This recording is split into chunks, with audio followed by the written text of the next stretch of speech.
ইনশাআল্লাহ সুন্নিয়ত জেগে উঠেছে। একদিন ইনশাআল্লাহ সুন্নিয়তের অবস্থান জানান দেওয়ার জন্য ঢাকার রাজপথের অলিতে গলিতে সুন্নিদের দখলে থাকবে ইনশাআল্লাহ। আমরা মদিনাওয়ালার প্রেমের দালালি করি, কথা বলেন ঠিক না ঠিক? দেখছো না আমরা এই বাংলাদেশের ক্রাইসিস মুভমেন্টে আমরা নিজেরা ওই চেয়ারের গদির জন্য কৌশল করি না। আমরা মনে করি আমাদের সুন্নিয়তটা হইলো আমাদের বড় সম্পদ। আজকে যে প্রতিযোগিতা উলামায়ে কেরাম করে এখানে এসেছেন, আমি খুব ভালো লাগতেছে আমাদের মুরব্বির আকাবেরগণ কি সুন্দর বুদ্ধি করে করে একদম আনন্দ উল্লাসে মোহব্বতের মাধ্যমে গলা গলা লাগিয়ে একই প্লেটে বসে খাবার দাবার মিষ্টান্ন আর কি সুন্দর সিস্টেম করে আগাইতেছে। দেখছেন নি মুরব্বিদের মুরব্বি জ্ঞান। আমরা পোলাপানদের আবেগ নিয়ে নাচতে চলতো না। ইনশাআল্লাহ সুন্নিয়ত জেগে উঠেছে। একদিন ইনশাআল্লাহ সুন্নিয়তের অবস্থান জানান দেওয়ার জন্য ঢাকার রাজপথের অলিতে গলিতে সুন্নিদের দখলে থাকবে ইনশাআল্লাহ। মারহাবাগণ, আমরা কি ঐক্যবদ্ধ আছি? পীর যার যার, সুন্নিয়ত ইনশাআল্লাহ কোন সবাই ইনশাআল্লাহ কোন সব এক থাকবো ইনশাআল্লাহ। আমরা সব দরবারের খানকার পিসাবদের প্রতি সেলুট।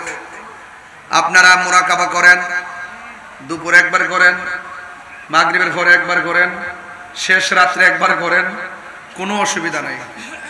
কিন্তু মাঝে মাঝে যখন ডাক দেওয়া হবে, মাঝে মাঝে খানকা থেকে বেরিয়ে রাজপথে আসতে হবে। নাইলে আজকে মসজিদপুর, কালকে আবার আরেক জায়গায় আসতে পারে কি পারে না? সকলে ঐক্যবদ্ধ হতে হবে। খানকায় ধ্যান করার নামও ইসলাম, আবার কখনো কখনো বাতিলদের বিরুদ্ধে রাজপথে তলোয়ার নিয়ে নামার নামও ইসলাম। কথা বলেন ঠিক কিনা?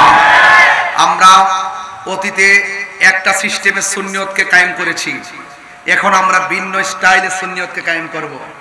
এতদিন নরম ভাষায় কথা বলেছি, এখন গরম ভাষায় কথা বলবো, কারণ সোজা আঙ্গুলে ঘি উঠে না। এই জন্য আমি প্রায় সময় অনেক সময় একটু রাগান্বিত হয়ে কথা বলি। এই জন্যই বলি, কারণ এই সরল সহজ কথা কেউ বুঝবে না। এই দেশে দেখছি যারা জ্বালাও পোড়াও করতে পারে এদের কথা শিরোনামে আসে, পত্রিকায় আসে, টেলিভিশনে আসে। যারা গাড়ি ঘোড়া ভাঙতে পারে এদের নাম টেলিভিশনে আসে। যারা মাজার ভাঙতে পারে এদের কথা আসে। কথা কোন ঠিক না বেটি? যারা যায় মাজার ভাঙে এদের শিরোনাম দেয়। কিন্তু আমরা যে নির্যাতিত হচ্ছি, আমাদেরকে যে কোণঠাসা করে রাখতেছে, সুন্নি জামাতকে যে দাবি রাখার জন্য ষড়যন্ত্র চলতেছে, এই কথাগুলো কেউ বলে না। তাইলে এখন চ্যালেঞ্জ করলাম, আমরা আমাদের অধিকার আদায় করব। কথা বলেন ঠিক না ঠিক? আমরা আমাদের অধিকার আদায় করব। চট্টগ্রামের মানুষ, আমি প্রায় মাহফিলে বলেছি, চট্টগ্রাম মানে হলো সুন্নিয়তের ক্যান্টনমেন্ট। এখান থেকে আওয়াজ হবে, সারা বাংলাদেশের বাতিলরা থরথর করে কাঁপবে ইনশাআল্লাহ।